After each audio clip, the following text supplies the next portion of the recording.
Florida's swamps are a small paradise for wildlife. Or rather, they were until the Burmese pythons arrived. A horde of snakes are decimating the native animals one by one. There's little hope left, but suddenly a beast appears that's unafraid of even the most venomous snakes. He can change everything. The only question is whose side he's on. A gentle reminder to do a few things while watching the video. Invasive snakes in Florida have become a problem that people can't seem to solve. And the worst of all, of course, are Burmese pythons. They've established a stronghold in South Florida, creating a stable nesting population there, and show no signs of leaving. Burmese pythons are displacing native animals, depriving them of food and habitat. Mammals, birds, and other reptiles are also affected, and the consequences are already visible. In Everglades National Park, the populations of many native animals have declined drastically.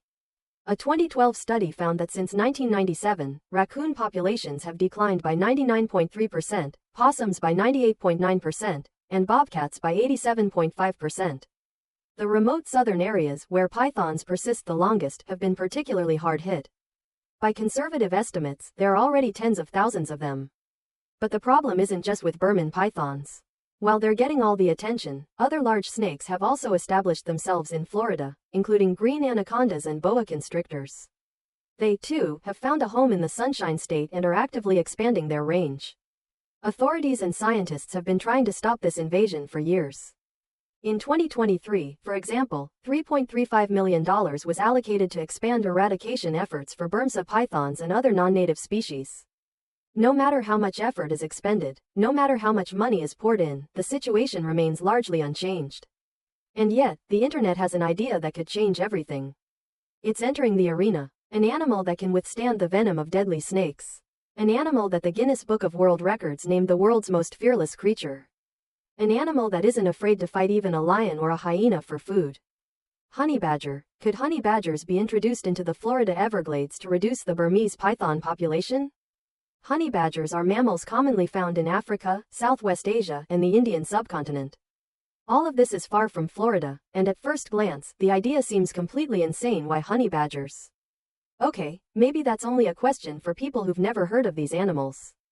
Honey badgers are ferocious mammals often mistaken for badgers, although they're actually more closely related to weasels and other mustelid. In appearance, they truly resemble badgers, only with a white, bowl-shaped stripe running along their entire back. But behind this strange appearance lies a character that any predator would envy. Honey badgers are omnivorous, and they don't care at all whether the food in front of them is a plant or an animal, fresh prey or a rotted carcass. A tiny lizard or an antelope 10 times their size. If he has to fight adult lions for food, he'll fight, and that's the lion's problem. Such an appetite and diet require not only strength but also intelligence. Honey badgers constantly dig, climb, squeeze into and out of narrow crevices, and solve new problems to survive. They have a relatively large brain for their size, and are one of the few non-primate species known to use tools. The honey badger's skin is very tough and loosely adheres to the body, giving the animal a strange advantage. If a predator bites it, the honey badger can literally turn inside its own skin and retaliate with a bite. The long claws on its front paws and powerful legs serve not only for digging but also as weapons. These claws, up to 4 centimeters long, are capable of splitting a tortoise's shell. So an inexperienced leopard or hyena might only try to attack a honey badger once. They won't dare try again. There are stories of 3 honey badgers driving 7 lions away from their kill, or of an animal following dozens of kilometers of trails, never giving up until it gets what it wants. In South Africa, they even hunt oryx, enormous horned antelopes 10 times heavier than themselves. A honey badger's best defense is always attack. It's no surprise that this animal has become a true internet sensation. A YouTube video with the succinct message, "The honey badger doesn't care," has already garnered over 100 million views. The honey badger has become a symbol of fearlessness and perseverance, a crowd favorite, and a staple of memes. So, that's why, when the topic of Burmese pythons came up, many wondered who, if not the honey badger, could cope with the infestation. And there's another important factor here. Snakes make up about a quarter of the honey badger's diet, and these aren't small, harmless snakes, but true venomous predators. Honey badgers are believed to have an innate immunity to their venom, but this isn't entirely true. Resistance develops gradually. Female honey badgers raise their young for a long time, up to a year and a half, during which time they undergo a veritable venom school. First, they show scorpions, the weakest, then move on to more dangerous creatures. Only when the animal grows older do cobras or vipers appear in its diet. It is believed that this is how, generation after generation, honey badgers and their ancestors developed resilience at the molecular level and can now survive what would kill anyone. Even huge pythons don't seem like a hopeless opponent to them. The African rock python is 3 times heavier than the average honey badger and can weigh up to 90 kilograms. It is one of the largest snakes in the world, an experienced hunter capable of strangling its prey in its coils. But it's not the honey badger's size that wins, but its ferocity. In 2017, a honey badger was caught on camera hunting in Kruger National Park in South Africa. It lured a large python out of hiding and, without hesitation, pounced. And he won. In such battles, the honey badger often emerges victorious. And sometimes the honey badger battles not only the snake but also its competitors. A rare scene was captured at a safari park in Botswana. A honey badger, a python, and 2 jackals were caught on camera. At first, it seemed the animal would die, but the python coiled around its body and began to strangle it. But then a jackal intervened, bit the snake, and the honey badger had its chance. He broke free, grabbed the python, and dragged it into the bushes. A second jackal lunged at the prey from the other side, but the honey badger wasn't very grateful and refused to share. In short, in its native Africa, the honey badger not only hunts pythons but is also capable of taking prey from other predators. Where others give snakes a wide berth, it goes on the attack. But what about the snakes it will encounter in Florida? In other words, the honey badger is quite capable of dealing with African rock pythons. But Burman pythons are a different story entirely. The Burman rock python averages 2.8 to 4 meters in length. Specimens longer than 4.6 meters are rare. The Burmese python typically reaches 5 meters in length. The record holder even made it into the Guinness Book of Records. In July 2023, a 5.79-meter specimen was caught in Florida. A monster that could rival the anaconda. Overall, it turns out that the Burman python is larger and more dangerous than the rock python. But there's a catch. Snakes aren't born 5 meters long. It takes time and plenty of food for them to reach gigantic sizes, meaning tens of thousands of smaller pythons live in Florida. This means they're comparable in size to rock pythons, a common enemy for the honey badger. Now let's imagine that honey badgers are actually released in Florida. What could happen? In Southeast Asia, where Burmese pythons originate, they have plenty of predators. They are preyed upon by crocodiles, monitor lizards, king cobras and other pythons, tigers, basically, a whole host of different species. In Florida, there's nothing like that, and pythons reproduce at a frightening rate. Once a python grows large enough, it has no real enemies. Nothing seriously threatens the snakes except alligators or the rare American crocodile. And that's precisely why the population has grown so much. The honey badger, in theory, could be the missing predator that would restore balance. Moreover, as I've already mentioned, the honey badger is omnivorous, its diet including eggs everywhere, meaning it can prey on pythons at all stages of development. First, they destroy nests and eat eggs, then they hunt young snakes. And even when the pythons reach an age where no one bothers them anymore, the honey badger continues to attack. Because, well, it's a honey badger. For them, the concept of unsuitable prey simply doesn't exist. Habitat isn't a problem either, as honey badgers live anywhere, in forests, on plains, in deserts. So, the Florida climate, with its swamps, tropical heat, and thickets, is a joy for them. Thanks to their adaptability, honey badgers will be able to cover the entire python range and hunt them wherever they cause harm. The overall idea sounds like classic biocontrol. We introduce a natural-born snake killer, and all those traps, shootings, and endless hunts gradually become a thing of the past. As a result, we can also save money. Once you've spent money on importing and releasing honey badgers, you won't have to spend millions anymore, as is the case today. It sounds like a solution to all problems. But wait, this idea has its downsides. First, there's the omnivorous nature, which should be a plus. The honey badger isn't a narrow snake specialist, but a voracious generalist. In the wild, it kills and consumes up to 60 different species of animals, including insects, frogs, turtles, lizards, rodents, birds, and their eggs. It also eats berries, roots, and bulbs. It consumes all parts of its prey: skin, hair, feathers, flesh, and bones. Its diet consists primarily of animals weighing over 100 grams, such as cobras, young pythons, and craneflies. There are reports of honey badgers attacking domestic sheep and goats, as well as killing and eating black mothers. In India, they even say they dig up human graves, also for snacking. There are no taboos. There's no dietary fuss either. Now imagine this living, cunning, intelligent meat grinder being released into Florida. A region with more than 80 ecosystems, it's home to 700 species of land animals, 200 species of freshwater fish, thousands of species of marine fish, and countless insects. It's also home to numerous unique plants, some of which are endangered. Scientists have counted over 1,500 plant species endemic to the North American coastal plain. And more than 250 of them are found only in Florida. It's no wonder this plain was recently designated the world's 36th biodiversity hotspot. This place is home to a huge number of small animals, and none of them are prepared for the presence of such a voracious predator. Ordering honey badgers to eat only Burman pythons is, of course, impossible, because honey badgers will eat anything they can reach. Moreover, there's a risk they won't even notice the pythons. Why would they bother with large, dangerous prey when there's a veritable buffet all around? And that was just the first downside. The second was the scale of the threat to animals that weren't doing so well anyway. As I already mentioned, Florida is home to many rare species. Along just a 32-kilometer stretch of beach on the east coast, sea turtles lay more than 68 tons of eggs.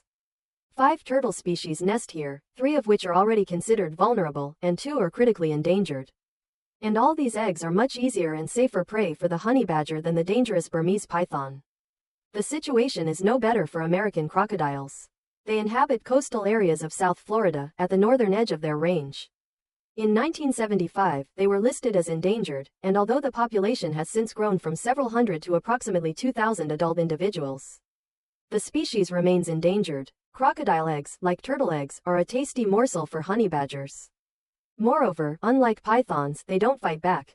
And finally, the third drawback is that the honey badger itself will become a non-native species in Florida, without natural controls. In fact, it doesn't have many enemies even in Africa. Sometimes honey badgers are hunted by leopards, lions, or hyenas, but more often than not, predators simply avoid them. The animal is too ferocious and small, it has little meat, and it takes a lot of effort to catch it. It's much more profitable to hunt something larger and more docile. In Florida, potential predators include bobcats, Florida panthers, Florida black bears, and alligators. But there are 2 caveats. Firstly, all but the alligator are rare. There are too few of them to have a real impact on honey badgers' numbers. Secondly, they will likely quickly learn the same lesson as African lions and hyenas. It's best not to mess with these animals. The end result is an aggressive and voracious predator whose population will be impossible to control naturally. And here it becomes clear, the idea of releasing honey badgers into Florida is, to put it mildly, controversial. But to be absolutely sure that this is not a good idea, let's look at history. She knows of many cases of biocontrol that turned into biodisasters. One of the most infamous disasters occurred in Hawaii in the late 19th century. At the time, wealthy plantation owners desperately tried to save their main commodity, sugarcane. Rats adored the sweet sap and spent days gnawing on the stalks, destroying the harvest. In the 1880s, farmers decided they had found the perfect solution. They introduced mongooses to the islands. The logic was simple. The predators would find the rats and kill them on the spot, leaving the cane unharmed. But this theory collapsed almost immediately. Rats and mongooses turned out to have different schedules. Rats hunted at night, while mongooses came out during the day. They were rarely encountered, and when they were, rats weren't the mongoose's primary target.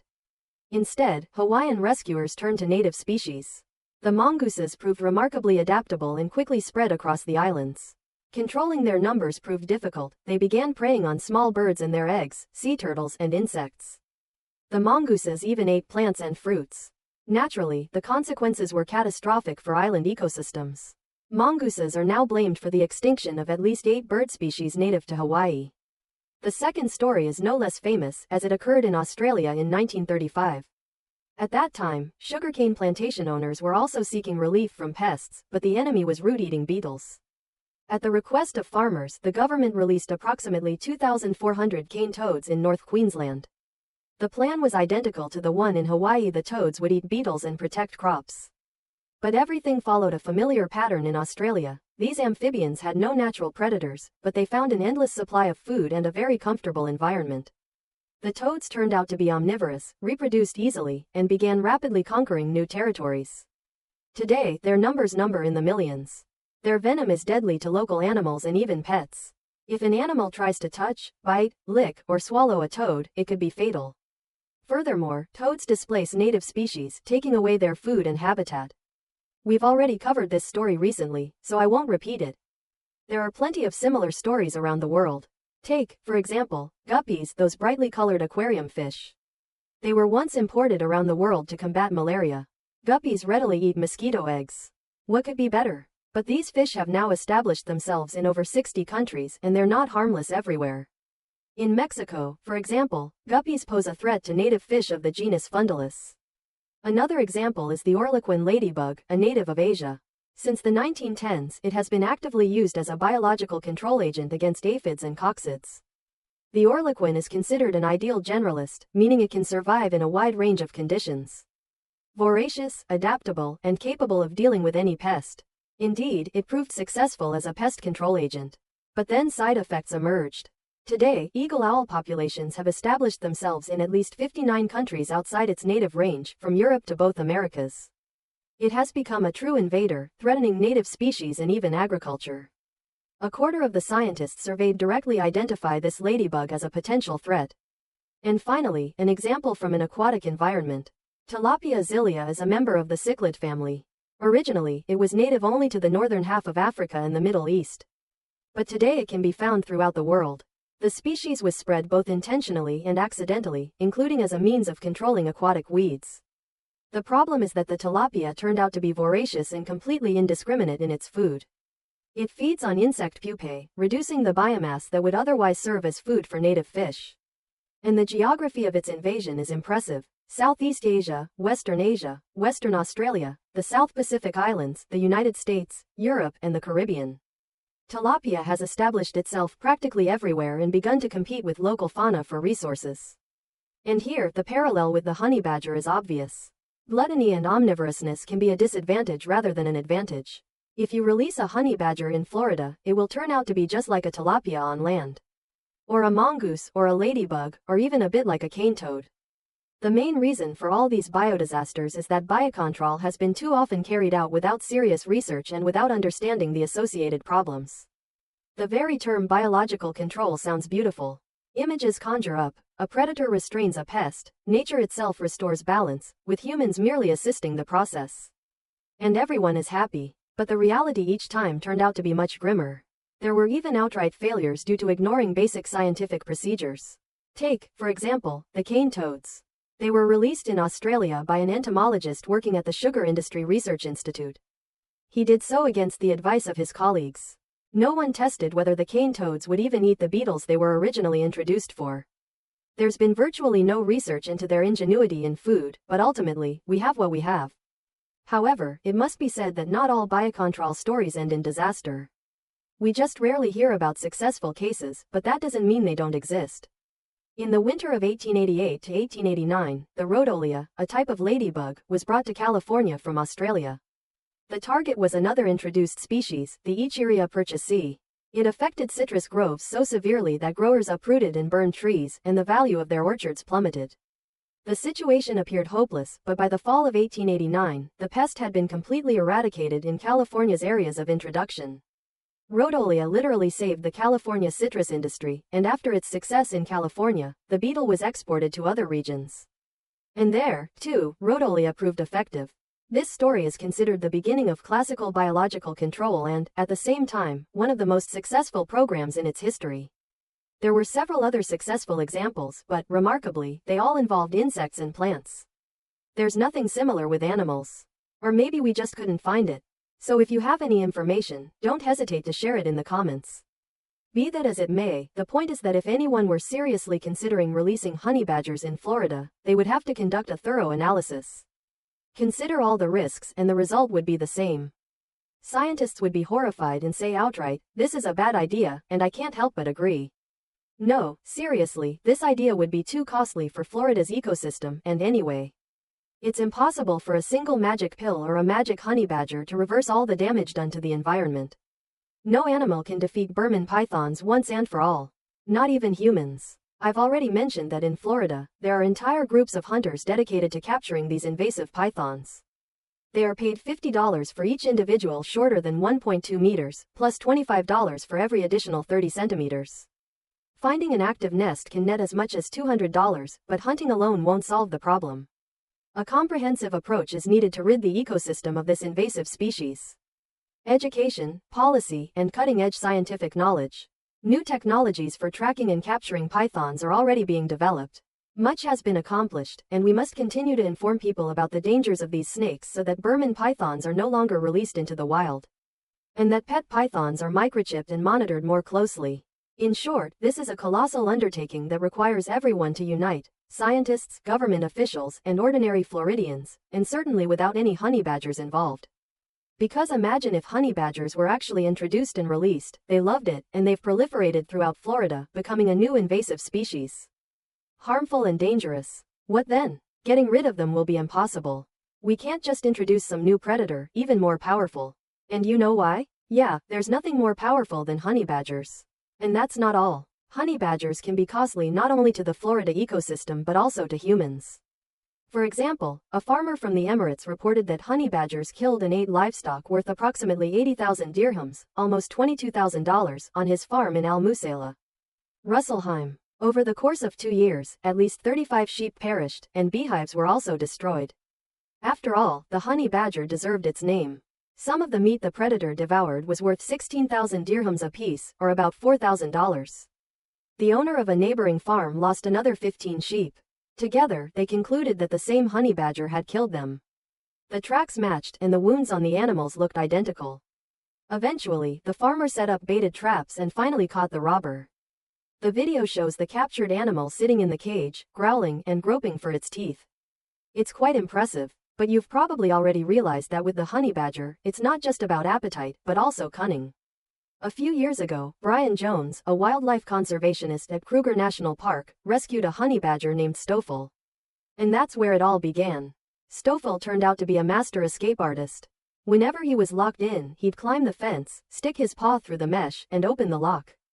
When that stopped working, he started digging tunnels, like in the movie The Great Escape. Jones then built what the BBC called an Alcatraz for the honey badger, an enclosed space from which the honey badger theoretically couldn't escape. But Jones didn't take into account that the enclosure contained trees, and where there are trees, there are branches. And the animal didn't lose his composure. First he dragged a branch and used it as a ladder. When the branches were removed, he piled up stones and used them as steps. In the film Honey Badgers. In Masters of Chaos, Jones recounts how Stoffel broke into his house, attacked other animals at the rehabilitation center, and repeatedly found ways to outsmart the fence. And this is also important to consider. The honey badger is so resourceful that keeping it away from sheep, chickens, or even dogs would be extremely difficult. Catch them, too. The damage they could cause is enormous, and sooner or later, not only environmentalists but also local farmers, who will have to deal with a new invasive predator, will oppose introducing honey badgers to Florida. And, have you seen this? It's better for them to stay in Africa, far away from people. And don't forget to like it if you haven't already. See you soon.